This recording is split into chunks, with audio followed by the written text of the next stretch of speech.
Baik, selamat pagi semuanya. Assalamualaikum warahmatullahi wabarakatuh. Hari ini saya masih akan melanjutkan materi terkait pertumbuhan mikroba ya. Ternyata materinya cukup panjang untuk dibahas dalam 2 kali pertemuan. Ya, minggu lalu kita sudah membahas terkait kurva pertumbuhan ya. Jadi bentuk kurva seperti ini adalah namanya kurva pertumbuhan untuk mikroba yang ditumbuhkan pada kultur batch. Terdapat beberapa fase ya, jadi ini bentuk idealnya seperti ini. Mikroba akan mengalami beberapa fase pertumbuhan. Ini kurvanya antara, kalau Anda lihat ini antara log jumlah ya atau len jumlah, karena bentuk persamaannya memang nanti kalau diintegralkan kan dalam bentuk len atau log ya, mikroba terhadap waktu. Waktunya bisa ya tergantung durasi pengambilan sampel, jumlah, atau konsentrasi mikroba. Minggu lalu kita juga sudah bahas metode apa saja yang bisa Anda gunakan untuk menentukan konsentrasi atau jumlah mikroba. Nah, kalau ditumbuhkan dalam reaktor batch, kultur batch, maka akan ada fase adaptasi, lanjut ke fase eksponensial, kemudian diperlambat, masuk stasioner, dan kalau stasioner ini ditunggu terus ya, lama-lama nanti akan masuk fase kematian. Kemudian Anda perlu mengingat bahwa ya pertumbuhan ya, laju pertumbuhan mikroba itu dinyatakan dalam laju spesifik. Ya, bedanya dengan laju reaksi. Untuk reaksi kimia biasa itu kan hanya dalam bentuk laju, konsentrasi per waktu atau massa per waktu gitu ya. Nah, karena di sini Anda menggunakan sel yang tumbuh terus sepanjang waktu, kemudian ukuran substrat, volume substrat atau volume reaktor itu akan berpengaruh. Anda perlu menormalkan atau menjadikan satuan laju reaksi itu menjadi laju spesifik. Kalau pertumbuhan ya laju pertumbuhan spesifik. Ini sudah kita diskusikan minggu lalu, dan ini merupakan ada 2 komponen ya di laju spesifik. Yang satu memang ini kalau mu net adalah laju pertumbuhan neto.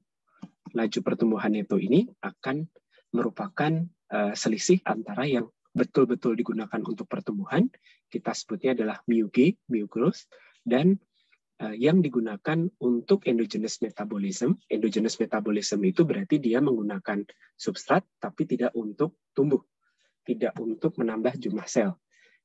Ya, untuk endogenous metabolism, dan kalau si selnya mulai mengalami kematian. Ya, jadi dia akan mengurangi laju pertumbuhan. Nah, nanti untuk setiap fase Anda bisa lihat mu growth-nya seperti apa, KD-nya seperti apa. Mana yang lebih signifikan atau sama signifikan, sehingga nanti akan menghasilkan kurva pertumbuhan seperti ini. Ya, itu yang sudah kita bahas minggu lalu. Ini adalah parameter kinetika dari pertumbuhan. Ya, mu G dan KD itu adalah parameter kinetika dari pertumbuhan. Ada satu untuk proses fermentasi, selain parameter kinetika mu dan KD, itu ada juga parameter termodinamika. Nah, bedanya kalau termodinamika, Anda tidak melihat terhadap waktu. Anda melihatnya di awal dan di akhir proses fermentasi. Ya, untuk sekian durasi fermentasi yang sudah Anda tentukan, Anda lihat saja di kondisi awal itu seperti apa, kondisi akhir seperti apa. Nah, nanti dibandingkan. Ini merupakan konsep dari yield atau perolehan. Misalnya apa? Berapa banyak sel yang bisa dihasilkan ya, delta X terhadap substrat yang terkonsumsi. Ya, berarti Anda tinggal ukur saja. Di awal ada berapa sel, di akhir ada berapa. Kemudian di awal ada berapa substrat, di akhir ada berapa. Sama juga untuk yield atau perolehan produk. Awal dan akhir Anda bandingkan. Kalau produk mungkin di awal dianggap belum ada, ya berarti Anda tinggal lihat di akhir produknya ada berapa, nanti substrat yang terkonsumsi ada berapa. Bisa juga yield ini dinyatakan dalam konsumsi oksigen. Misalnya Anda bisa melakukan pengukuran konsumsi oksigen ya, atau berapa oksigen yang dikonsumsi sepanjang durasi fermentasi. Nah, ini Anda juga bisa nyatakan berapa yield biomasa atau yield sel terhadap konsumsi oksigen. Nah, di sini yang perlu Anda pahami atau yang perlu ditekankan adalah substrat ketika dipakai, kan Anda masih ingat ya reaksinya, kan jadi gini ya. Jadi ketika substrat dipakai oleh sel, itu ada dua. Ada yang jadi sel, ada yang jadi produk. Ini untuk kasus di mana selnya menghasilkan produk yang ekstraseluler, sehingga di medium fermentasinya itu terdeteksi adanya produk. Nah, sehingga ya substrat tadi akan dipakai oleh sel dan akan dipakai oleh produk. Nah, kalau Anda menyusun neraca pertumbuhan dalam bentuk persamaan stoikiometri, kita akan bahas ini di akhir materi ini. Nah, Anda bisa tahu, nanti kan Anda bisa tentukan ya koefisien stoikiometrinya. Gitu. Ya, jadi Anda bisa tentukan koefisien stoikiometrinya. Kalau Anda sudah bisa tentukan koefisien stoikiometrinya, Anda bisa memperkirakan substrat ini yang jadi sel berapa, yang jadi produk berapa. Nanti dari neraca massa, ini kan mol ya, jadi untuk sekian mol substrat, itu akan jadi sekian mol sel dan sekian mol produk. Ini kan sudah sebanding mengikuti koefisien stoikiometri. Nanti dari mol, Anda bisa konversi ke massa. Nah, dari sini Anda bisa hitung yield. Berapa massa sel per massa substrat, berapa massa sel per massa, berapa massa produk per massa substrat. Itu adalah yield. Nah, nanti kan berlaku hukum kekekalan massa ya, berarti dari sekian substrat itu jadi sel, berarti sisanya jadi produk. Dengan perhitungan berbasis stoikiometri, ini yang namanya theoretical yield.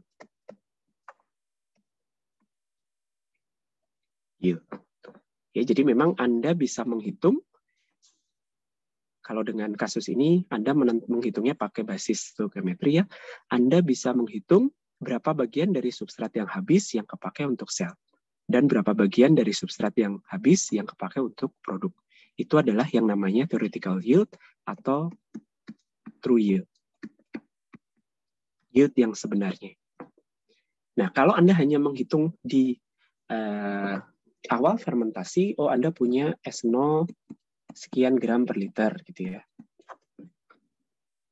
Kemudian di akhir Anda dapat delta X-nya itu adalah 50 gram per liter, delta P-nya ternyata 10 gram per liter. Nah, ini langsung Anda bagi saja dengan bukan S0 ya. Misalnya delta S-nya 100 gram per liter ya. Jadi jumlah substrat yang terkonsumsi misalnya S0 itu adalah 300, S setelah waktu tertentu itu adalah 200, maka selisihnya adalah 100 gitu ya. Nah, ketika Anda hanya membagi delta X terhadap delta S total atau delta P terhadap delta S total ya, ini yang disebut dengan total yield. Atau disebut juga dengan apparent yield. Jadi Anda tidak tahu atau Anda tidak bisa menentukan dari 100 gram per liter yang habis ini, berapa yang lari jadi sel dan berapa yang lari jadi produk. Karena Anda hanya melakukan perhitungan di awal dan akhir saja. Anda tidak punya bantuan persamaan untuk menentukan berapa bagian substrat yang jadi sel dan berapa bagian yang jadi produk. Paham bedanya ya? Jadi yield itu bisa dinyatakan sebagai true yield atau theoretical yield atau sebagai total yield atau apparent yield, yield yang tampak. Nah, biasanya yang ditentukan itu adalah yang ini. Oke, satuan yield, karena tadi adalah misalnya adalah massa per massa, sebetulnya yield itu tidak ada satuannya. Ya, tanpa satuan, tapi sebetulnya itu menyatakan misalnya yields. Yx per S itu adalah yield sel per substrat, ya berarti gram sel per gram substrat. Kalau menggunakan substrat glukosa, biasanya rata-rata untuk mikroba ragi ataupun bakteri itu sekitar 0,4 sampai 0,6. Kalau terhadap konsumsi oksigen itu sekitar 0,9 sampai 1,4. Ini kisaran saja, nanti akan tergantung juga pada jenis substrat, pada jenis mikroba gitu ya, pada kondisi pertumbuhan fermentasinya dan lain sebagainya.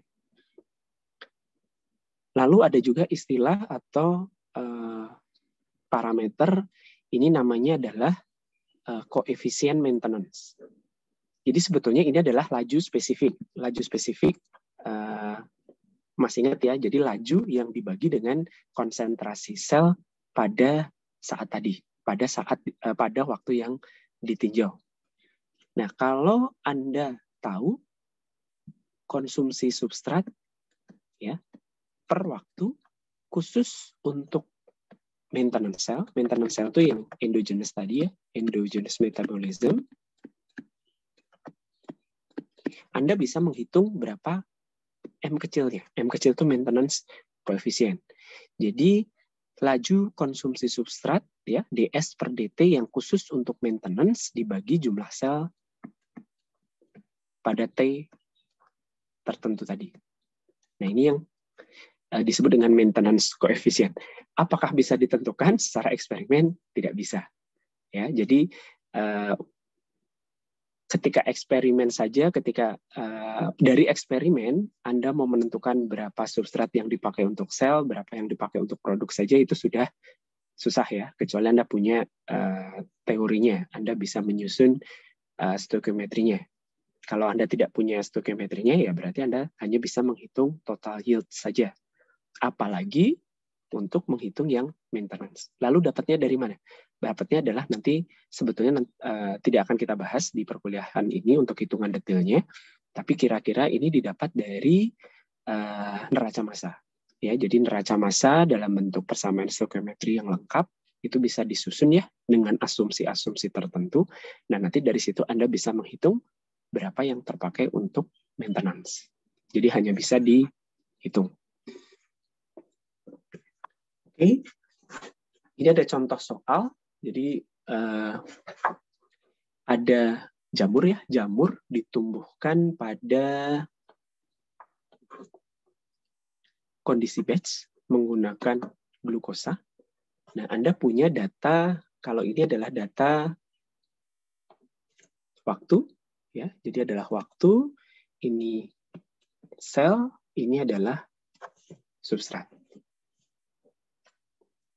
Dari jam ke 0, jadi di awal fermentasi, itu konsentrasi selnya 1 gram per liter, konsentrasi awal glukosanya 50 gram per liter, nanti di akhir, di jam ke-44, itu sekian. Anda lihat ya, selnya naik terus, jadi kalau Anda plot, nanti selnya naik terus, kemudian glukosanya turun terus. Wajar gitu ya. Nah, Anda diminta untuk menghitung berapa mu max-nya, kemudian growth yield, itu berarti yield sel terhadap substrat. Kemudian ini maksud yang pertanyaan yang ketiga ini adalah, kalau S0-nya itu dijadikan 150 gram per liter, berapa X maksimum yang didapatkan? Nah, pertanyaan D itu adalah berapa kali pembelahan ya. Jadi sudah berapa kali pembelahan, jadi ada berapa generasi termasuk yang pertama. Generasi pertama yang belum belah. Itu maksud pertanyaannya. Nah, untuk yang bagian A, Anda masih ingat ya, mu max itu terjadinya kapan? Atau Anda temukan pada fase apa?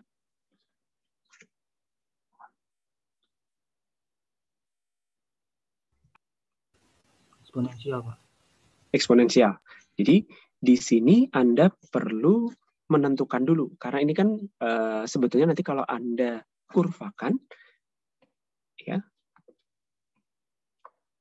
ini ada waktu, ini ada sel dan substrat. Jadi kalau Anda kurvakan, nanti yang selnya itu akan naik, yang substratnya itu akan turun. Gitu ya, ini sel, ini substrat. Nah, Anda untuk bisa menentukan berapa mu max-nya, Anda perlu menentukan dulu di bagian mana tercapai fasa eksponensial. Ya, jadi fasa eksponensial itu ada di mana? Jadi tidak keseluruhan dari 0 sampai 44 jam itu adalah fasa eksponensial. Anda kan masih ingat bahwa mu net itu adalah 1 per X dx per dt. Ya, atau dx per X sama dengan mu net dikalikan T. Nah, integrasi dari ini kan sebetulnya ln X ya. Ln X per X0 itu sama dengan mu net. Jadi Anda integralkan dari X0 sampai X, ini integral dari 0 sampai T. Mu net kali T. Nah, Anda bisa lihat, atau Anda bisa tentukan mu max-nya itu adalah dengan cara mengalurkan ln X, ya. Jadi sebetulnya nanti Anda bisa membuat kurva antara ln X dengan T. Lalu Anda akan dapatkan bentuk seperti yang di gambar awal tadi. Nah, pada garis lurus inilah si fasa eksponensialnya terjadi. Oke. Sehingga nanti X dan X0-nya itu adalah bukan X awal dan X akhir ya. Jadi X dan X0-nya untuk menghitung mu max, kan mu max itu hanya terjadi pada fasa eksponensial. Jadi X dan X0-nya adalah yang di fasa eksponensial saja. Dan mu max sebetulnya adalah garis miring atau gradien dari ini.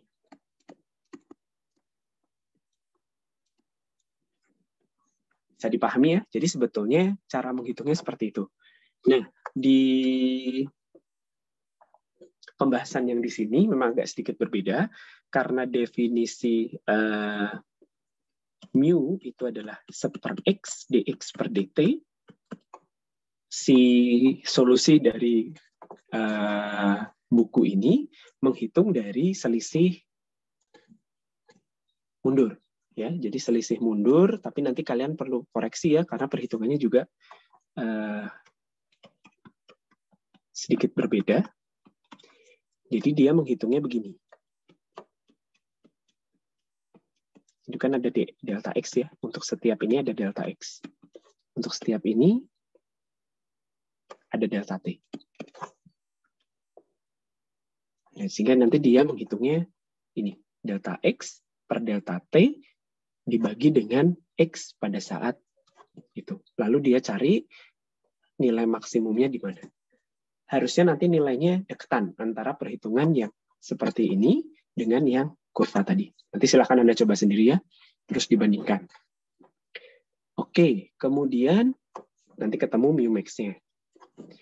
Oke, untuk yang yield, mudah ya. Jadi Anda tinggal hitung kalau yield itu karena hanya mempertimbangkan kondisi awal dan akhir, ya berarti Anda kurangkan saja nilai S awal dan S akhir dengan X awal dan X akhir. Anda dapatkan nanti yield-nya adalah sebesar 0,4.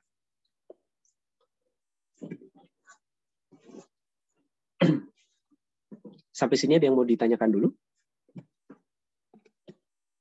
Nanti silahkan kalian coba ya menghitung sendiri, ketemu angkanya sama atau enggak. Tapi kalau ada yang bingung, mungkin di pertemuan berikutnya kalian boleh tanyakan. Nah, kemudian kalau yang sel maksimum, kalau misalnya ini sebetulnya hanya mengganti S0. Kalau sel maksimum, definisinya itu kalau S akhirnya kan 0 ya. Yang disebut dengan konsentrasi sel maksimum, atau konsentrasi sel maksimum itu akan tercapai kalau semua substrat habis terkonversi. Atau S akhirnya 0. Nah, kalau S akhirnya 0,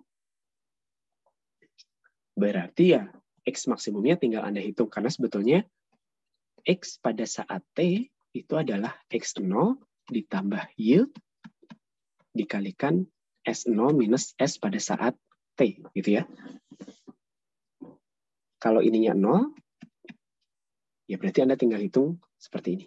Dapat X maksimum, kalau S0-nya ya, ini S0-nya sudah diganti. Awalnya 50 menjadi 150, dapatnya 61 gram per liter.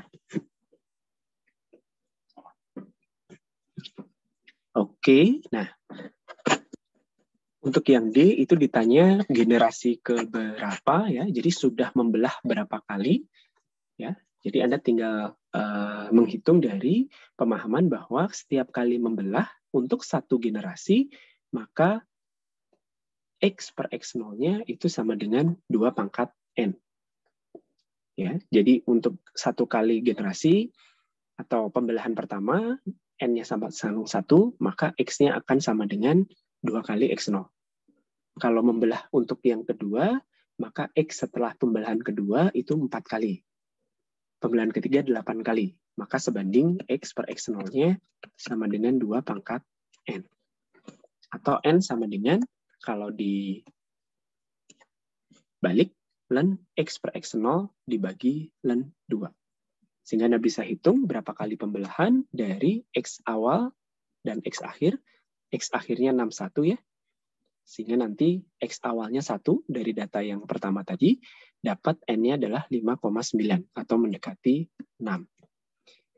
Karena sudah mengalami 6 kali pembelahan, maka pada saat konsentrasi selnya itu 61, itu adalah generasi ke-7.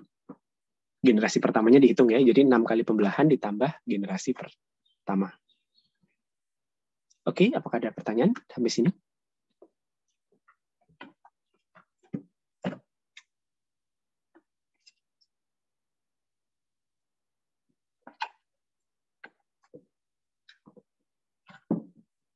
Baik, kalau tidak ada saya lanjutkan ya. Nah, sekarang kita lihat terkait pembentukan produk. Karena dalam proses fermentasi, salah satu tujuannya kan Anda ingin menghasilkan produk. Nah, terkait produk ini, persamaannya masih sama seperti ini ya. Ada 3 kondisi atau 3 klasifikasi jenis produk dari proses fermentasi. Satu adalah produk yang memang dihasilkan ketika selnya itu tumbuh. Ini yang disebut dengan metabolit primer atau disebut dengan growth associated product. Ya, jadi kalau digambarkan seperti ini. Saat selnya belum tumbuh, ya produknya belum terbentuk. Nanti kalau selnya sudah makin cepat tumbuhnya, pembentukan produknya juga makin cepat.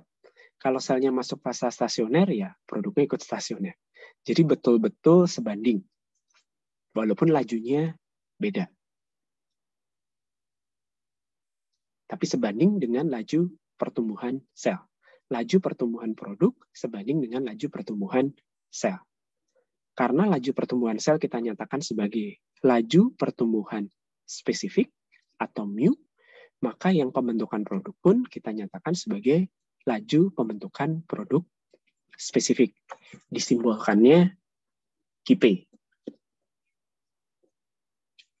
Ya, jadi laju untuk pembentukan produk pun kita nyatakan sebagai laju spesifik. Kalau laju pembentukan produk itu kan hanya dP per dt. Ya, perubahan produk terhadap waktu itu adalah laju pembentukan produk. Karena dalam bentuk laju spesifik ya dibagi dengan X. Dibagi dengan X ya. Jadi semua nanti ada juga yang namanya laju konsumsi substrat spesifik. Itu juga dibagi dengan X. Jadi semuanya dinormalkan terhadap konsentrasi sel pada jam tertentu, pada T tertentu. Nah ini bentuk persamaannya. Karena sebanding, ya. Jadi Kp itu akan sebanding dengan mu growth, ya, laju pertumbuhan spesifik mikroba, sebandingnya itu dengan konstanta yield. Yieldnya yield apa? Ya tentunya yield produk terhadap sel. Ini adalah untuk yang growth associated. Ekstrim kanan, ya, yang benar-benar bergantung pada laju pertumbuhan, benar-benar sebanding. Yang ekstrim kiri, yang benar-benar tidak sebanding. Kita sebutnya adalah non-growth associated. Non-growth associated itu digambarkan di gambar yang kanan, ya. Jadi ketika selnya tumbuh, produk belum terbentuk.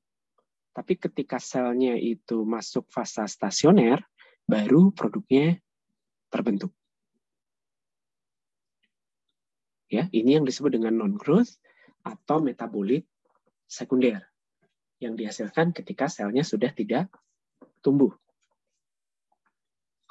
Oke, untuk yang bentuknya non-growth associated, kita nyatakan bahwa Kp-nya itu akan selalu konstan, tidak bergantung pada pertumbuhan.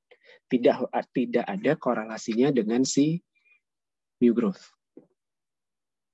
Kita sebutnya kalau di sini adalah beta, itu adalah nilai tertentu, ya, ini konstan. Itu ekstrim yang satu lagi. Yang satu benar-benar bergantung pada pertumbuhan. Yang ini ketika sudah tidak tumbuh, baru produknya dihasilkan terus. Nah, yang di tengah-tengah itu namanya adalah yang mixed growth.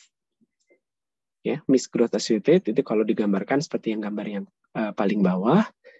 Jadi ketika selnya itu tumbuh, produknya terbentuk. Tapi ketika selnya masuk fase stasioner, produknya masih produknya masih dibentuk, walaupun lajunya mungkin bisa berubah. Nah, sehingga Anda bisa nyatakan Kp di sini adalah ya gabungan saja antara growth associated dengan yang non growth.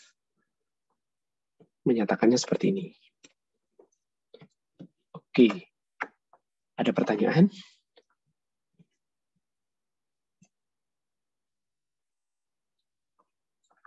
Jadi ini adalah model kinetika untuk pertumbuhan, model kinetika untuk pembentukan produk dari proses fermentasi.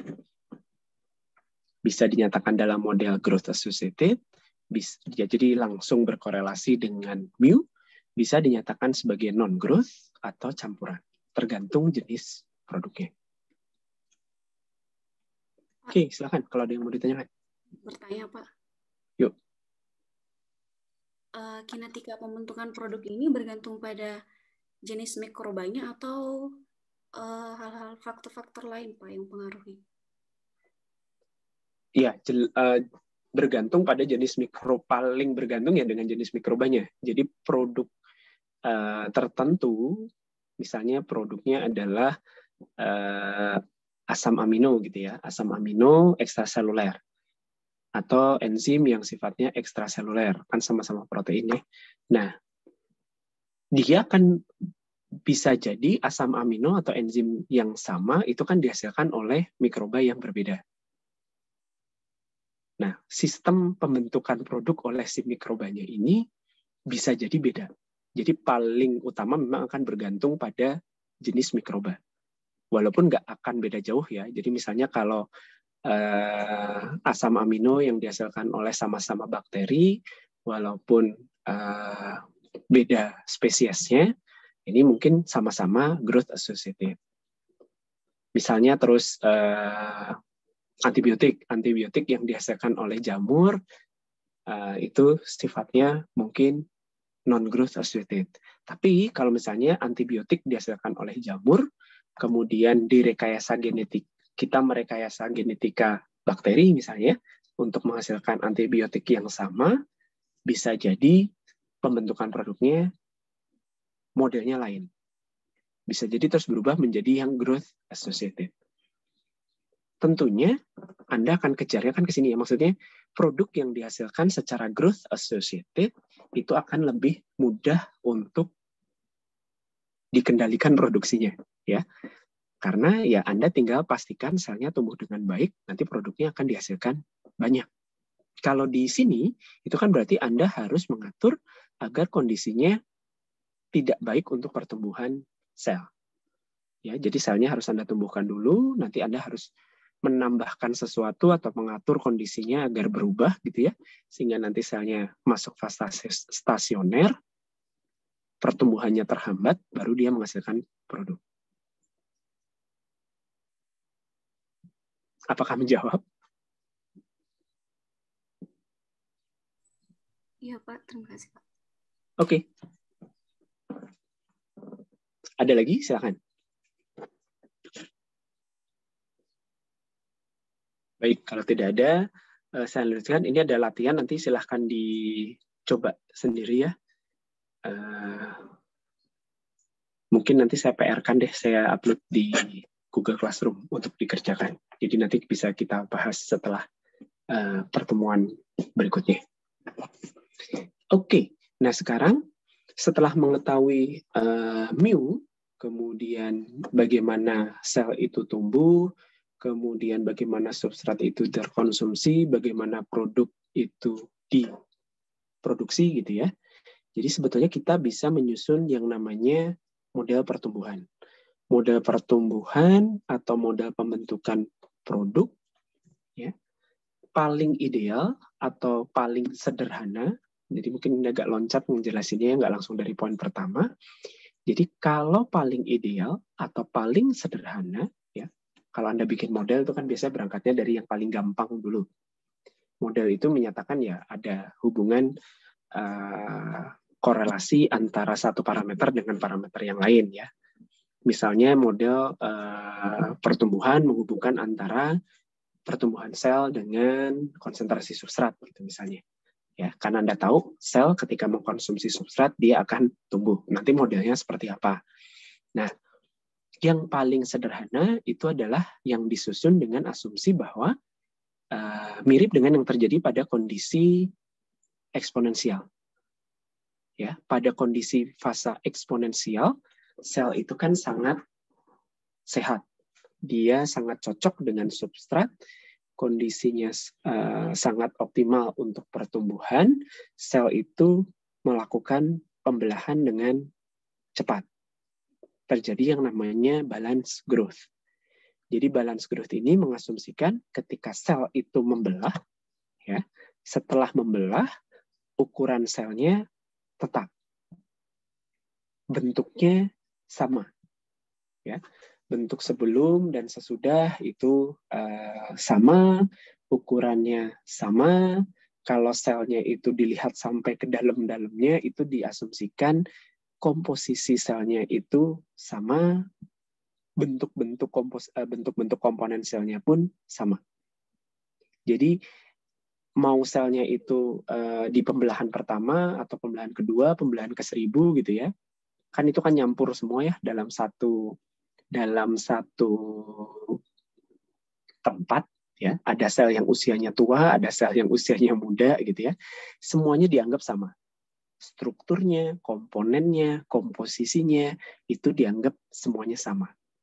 Ini yang disebut dengan model yang unstructured dan unsegregated. Jadi Anda menyamakan semua struktur dan komponen sel. Karena dengan asumsi yang tadi, sel itu bisa tumbuh dengan baik, dengan sehat, dia sangat cocok dengan lingkungan pertumbuhannya, dia membelah dengan cepat. Itu kondisi paling ideal. Nah, kondisi yang tidak ideal atau kondisi yang realnya kan tentunya tidak seperti itu ya. Ini yang mungkin Anda perlu pahami. Ya, sel kan kalau makin lama membelah, yang lama kan pasti punya tingkat, katakanlah tingkat kesehatan gitu ya. Tingkat kesehatan yang lebih rendah daripada yang baru saja membelah. Sehingga sebetulnya nanti ukuran selnya itu tidak semuanya sama. Untuk sekian dalam satu wadah, sekian ribu sel itu kan pasti ukurannya beda-beda. Ukurannya beda-beda, tingkat kesehatannya beda-beda, berarti kan laju metabolisme dari masing-masing sel itu beda-beda. Dalamnya bagaimana? Ya, komponennya beda-beda, walaupun ya secara general ya komponennya pasti itu, tapi nanti komposisinya itu juga akan berbeda. Jadi kalau kondisi realnya, itu sebetulnya komposisi dan kemampuan dari sel untuk melakukan biosintesis, metabolisme maupun menghasilkan produk ya, itu akan berubah bergantung pada kondisi pertumbuhan. Jadi ini yang disebut dengan unbalanced growth. Realnya adalah ini. Idealnya adalah ini.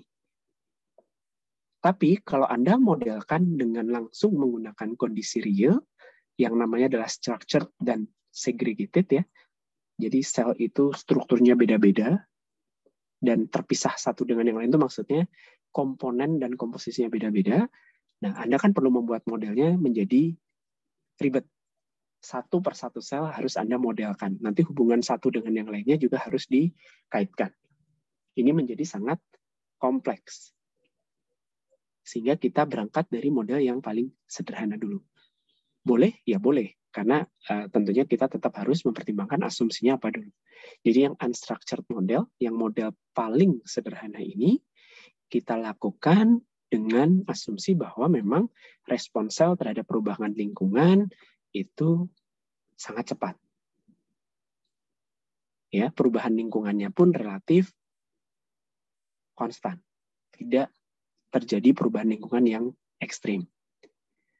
Ya, Anda bayangkan yang sebetulnya yang terjadi pada fase eksponensial tadi. Nah, untuk model yang sederhana ini, model pertumbuhan yang kita sebut tadi adalah unstructured, unsegregated, model ideal untuk kinetika pertumbuhan, ini sebetulnya ada banyak. Ya, model-modelnya ada banyak, kita akan lihat, tapi pada dasarnya satu adalah ketika pertumbuhan itu hanya dibatasi oleh satu jenis substrat. Ya, ini yang paling sederhana.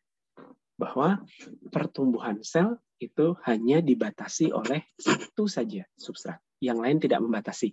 Arti membatasi ya Anda paham ya, bahwa kalau nanti konsentrasi dari substrat, kita sebutnya adalah substrat pembatas, ketika konsentrasi dari substrat pembatas ini berubah, ya nanti pertumbuhan itu akan ikut berubah. Oke, jadi hanya dibatasi oleh satu substrat saja. Anda ingat, di dalam komponen medium itu kan substratnya tidak hanya satu ya, komponen substratnya tidak hanya satu. Tapi di model yang pertama, itu hanya dianggap dibatasi oleh satu saja substrat pembatas. Komponen yang lain tidak membatasi. Yang kedua adalah model pertumbuhan kalau ada komponen yang sifatnya mengganggu pertumbuhan. Jadi kalau di kurva pertumbuhan batch, pertumbuhan itu hanya terganggu kalau konsentrasi substratnya sudah mulai berkurang, ya, yang kita lihat dengan model substrat pembatas ini. Tapi sebetulnya di proses fermentasi itu nanti akan ada komponen-komponen lain yang bisa mengganggu pertumbuhan. Mengganggu ini dalam artian menurunkan laju pertumbuhan, menurunkan mu. Mu-nya turun. Nah, apa saja nanti kita akan lihat. Dan yang terakhir adalah dengan model logistik. Model logistik itu sebetulnya ya model dengan substrat pembatas, tapi kita hubungkan dengan model persamaan logistik ini sebetulnya nanti untuk memprediksi ketika Anda menjalankan fermentasi secara batch, berapa sih konsentrasi sel maksimum yang bisa didapatkan dari fermentasi Anda. Oke, kita lihat satu-satu ya. Nah, kalau yang dengan substrat pembatas, ini sering disebut dengan monod model ya. Jadi nanti kalau Anda baca paper, kemudian mungkin menemui pemodelan proses fermentasi, nah ini model untuk pertumbuhan selnya itu banyak yang diasumsikan mengikuti monod model. Ini adalah model dengan substrat pembatas. Sebentar, ini gambarnya harus saya rapihkan.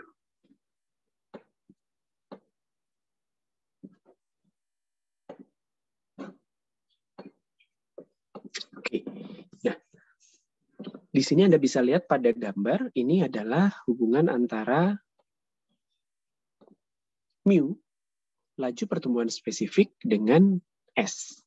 S itu adalah konsentrasi substrat yang ada di dalam medium. Ya, konsentrasi, diingat ya, konsentrasi substrat yang ada di dalam medium. Atau sebetulnya menyatakan apa? Konsentrasi sisa substrat yang masih ada di dalam medium, yang belum terpakai untuk sel, yang belum dikonsumsi oleh sel.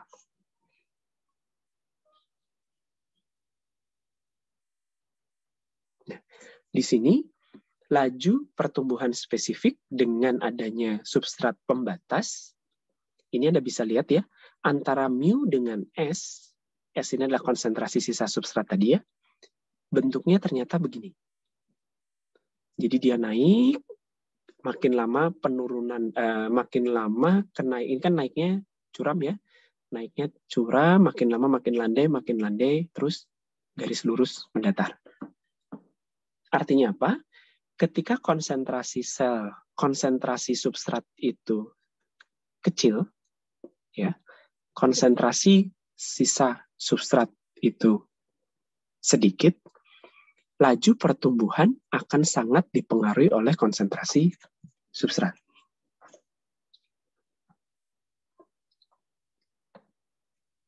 Ya, di daerah ini, mu itu akan sebanding S pangkat 1. Ordenya orde 1 terhadap konsentrasi substrat. Orde 1 berarti linear ya. Ya, jadi pada titik pada yang garis awal ini, maka konsentrasinya adalah konsentrasi substrat itu linear terhadap mu. Ketika konsentrasi sisa substrat itu banyak, ordenya akan turun. Ya, jadi tidak terlalu linear terhadap S. Kalau S-nya itu makin banyak, ordenya makin turun, dan mu-nya akan menjadi orde 0 terhadap substrat. Ini kalau terhadap konsentrasi substrat. Kalau terhadap waktu, sebetulnya yang Anda lihat kurvanya ke kiri, ya. Di awal itu konsentrasi substrat kan masih tinggi, ya. Atau di fase eksponensial, ya. Jadi kita kembalikan lagi ketika melihat kurva pertumbuhan, di fase eksponensial konsentrasi substrat itu kan masih banyak. Walaupun dikonsumsi oleh sel, sisa substrat masih banyak. Ya. Karena sisa substrat masih banyak, laju pertumbuhan sel tidak dipengaruhi oleh konsentrasi substrat. Itu yang terjadi pada fase eksponensial. Dan ketika dia tidak dipengaruhi oleh konsentrasi substrat, atau S-nya orde 0, mu-nya adalah mu maksimum. Jadi cocok ya. Jadi pada fase eksponensial, mu-nya adalah mu maksimum. Ketika S-nya orde 0, mu-nya adalah mu maksimum. Makin lama, konsentrasi substratnya makin sedikit. Ya. Konsentrasi sisa substratnya makin sedikit. Di sini, S mulai membatasi mu. Konsentrasi substrat membatasi laju pertumbuhan spesifik. Membatasinya dengan orde berapa? Ya dengan orde yang mulai naik dari 0. Naik, nanti orde 1. Tapi mu-nya terus turun. Karena S-nya kan turun. Sampai mu-nya 0. Jadi sebetulnya penurunan ini, kalau di kurva pertumbuhan, itu terjadi di sini. Kalau ini kan T terhadap ln X ya. Jadi sebetulnya ini terjadi di fase pertumbuhan diperlambat. Sehingga nanti begitu masuk fase stasioner, mu-nya 0.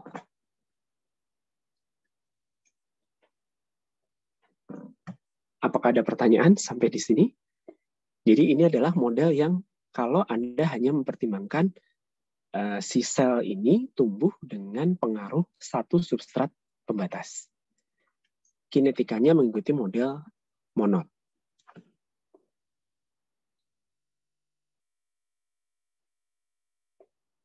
Kalau terhadap waktu, Anda bisa lihat sebetulnya dari kanan ke kiri. Tapi kalau terhadap konsentrasi substrat, Anda lihatnya dari kiri ke kanan. Nah, monod yang ideal ini dinyatakan di persamaan yang ini. Ini adalah monod yang sederhana. Bahwa mu terhadap konsentrasi substrat itu akan sebesar ini. Kalau S-nya kecil sekali, ya, konsentrasi sisa substrat kecil sekali, berarti S yang di bawah itu kan sangat kecil ya, terhadap KS. Sehingga bisa diabaikan. Maka menjadi orde 1 terhadap mu. Mu terhadap S itu adalah S-nya orde 1. Itu kalau S-nya kecil sekali ya, ketika S-nya kecil sekali. Kalau S-nya besar sekali, maka S akan jauh lebih signifikan daripada KS. Ketika S jauh lebih signifikan daripada KS, maka nilai KS-nya bisa dianggap 0, kecil sekali, maka S-nya menjadi orde 0.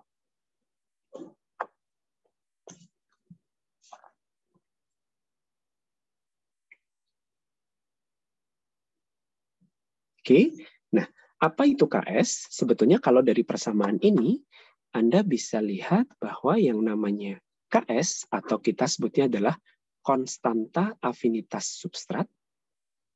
Ya. KS itu adalah konstanta afinitas substrat. Maksudnya afinitas sel terhadap substrat. Didapatkan dari S yang menghasilkan mu sebesar setengah mu max.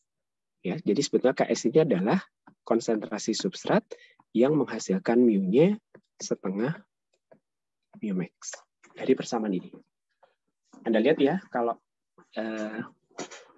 KS sama dengan S, maka mu-nya setengah mu max. Nah, sebetulnya KS ini apa?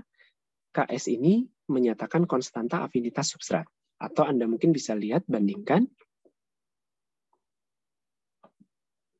Kalau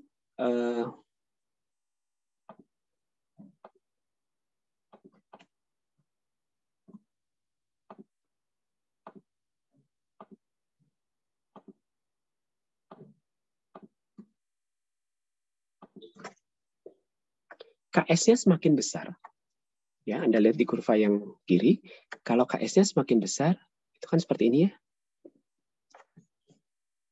Kalau KS-nya semakin kecil, begini. Tuh ya, nilai mu sama dengan setengah mu max itu kan tetap ada di garis ini. Ya, ini KS yang besar, ini KS yang kecil. Kira-kira mana yang Anda pilih? KS besar atau KS kecil? Dan apa alasannya?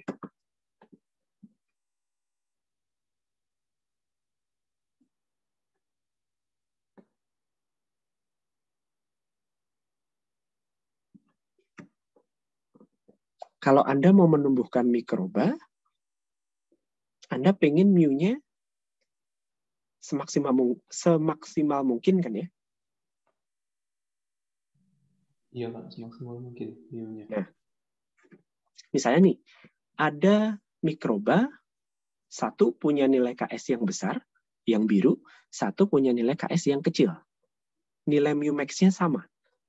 Mana yang Anda pilih? Yang KS-nya besar KS-nya atau KS-nya kecil? kecil. Yang mana? Yang kecil, Pak. Karena? Kecil. Alasannya, betul yang kecil. Alasannya? Karena pada perubahan substrat yang sedikit, itu sudah bisa menghasilkan laju yang besar. Betul. Ya, kan? Betul. Atau kalau Anda lihat dari sisi waktu, kan S itu kan bergerak dari kanan ke kiri ya. Kalau yang biru, ketika S-nya masih di sini, dia sudah turun lajunya. Sementara yang hijau, dia baru mengalami penurunan mu di sini. Pada sisa substrat yang lebih kecil. Jadi ini perlu dipahami ya, bahwa KS itu adalah menyatakan konstanta afinitas substrat, menyatakan seberapa suka si sel itu terhadap substrat. Tapi angkanya berbanding terbalik. Ya. Artinya, kalau yang KS-nya besar, dia perlu substrat yang cukup banyak untuk mencapai nilai maksimum. Tapi kalau yang KS-nya kecil, dia hanya perlu substrat sedikit untuk mencapai nilai maksimum. Bisa dibayangkan ya, baik mu max maupun KS ini adalah parameter kinetika dari pertumbuhan sel. Jadi dia parameter dari jenis sel tertentu. Pasangan sel terhadap substrat tertentu pada kondisi tertentu itu akan menghasilkan nilai mu max dan KS tertentu. Nah, dari sini Anda bisa memahami bahwa Anda kalau punya dua mikroba yang punya nilai mu max yang sama, tapi KS-nya berbeda, pilihlah KS yang lebih kecil. Kenapa? Karena dengan nilai KS yang kecil, Anda membutuhkan konsentrasi substrat yang lebih sedikit untuk mencapai nilai mu max.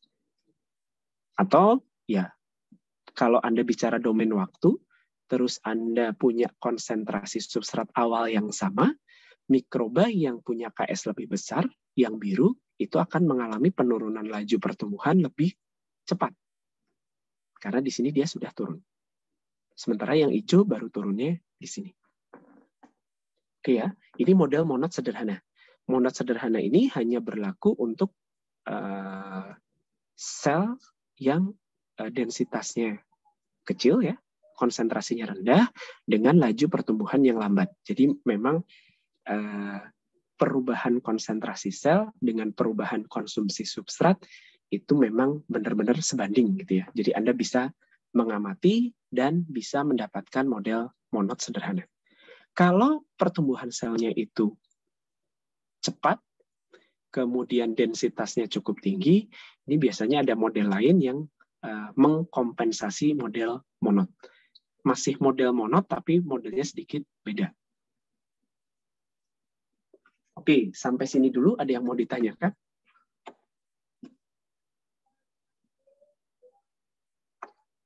Baik, kalau tidak ada, ini karena sudah hampir jam 8, sudah hampir jam 9, kuliah hari ini saya tutup ya. Kita lanjutkan lagi hari Kamis.